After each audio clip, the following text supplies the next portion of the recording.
United et Chelsea ont tenté de recruter Jürgen Klopp après son départ de Liverpool, mais plus intéressant encore, depuis qu'il est en poste chez Red Bull, il a été approché par la sélection anglaise et par la sélection américaine pour occuper le poste de sélectionneur, chose qu'il a évidemment refusé, et c'est son agent qui nous révèle tout ça dans une interview qui a été donnée à Transfermarkt. Alors c'est hyper intéressant de voir que finalement Jürgen Klopp semble être aujourd'hui un homme totalement apaisé dans ses nouvelles fonctions. Il a un poste, je le rappelle, de direction au sein de Red Bull, un poste qui parfois a des contours relativement flous, mais où Klopp lui-même a contribué à le construire et contribue au jour le jour à le développer. Et en fait, ce poste, ça lui permet de prendre un petit peu plus de hauteur et d'avoir de l'influence sur le monde du foot, bien plus que quand il était entre gros guillemets simple manager, parce que ici, il chapeaute la direction sportive d'une entité, d'une pieuvre qui contrôle plusieurs clubs. Ils sont notamment impliqués dans le Paris FC en France, comme vous le savez.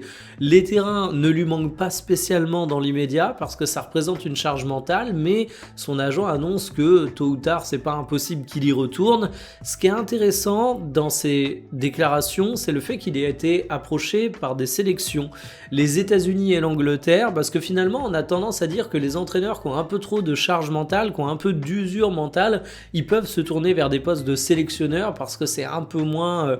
demandant en énergie généralement. T'es pas toutes les semaines à devoir répondre en conférence de presse après des résultats potentiellement mitigés, mais c'est pas le choix qu'a fait Jürgen Klopp. En même temps, je peux le comprendre parce que là, on a quand même affaire à deux sélections où la pression aurait été particulière. Les Free Lions, on connaît les médias anglais, Jürgen Klopp les connaît mieux que personne évidemment pour avoir entraîné pendant des années là-bas. On peut pas dire que ce soit de tout repos d'être sélectionneur de ce pays. Et les États-Unis, c'est pas le même prestige sportif, donc déjà c'est peut-être pas une destination qui l'intéresserait beaucoup, mais surtout Coupe du Monde à la maison, Trump qui est président des États-Unis, les attentes et la pression pourraient être absolument énormes. Je suis pas sûr que ce soit le genre de bourbier dans lequel il ait envie de se mettre. En tout cas, Jürgen Klopp sur un banc, ça manque évidemment, mais il faut se dire qu'au moins du côté de Red Bull, on a mis un mec compétent dans les fonctions de la direction sportive.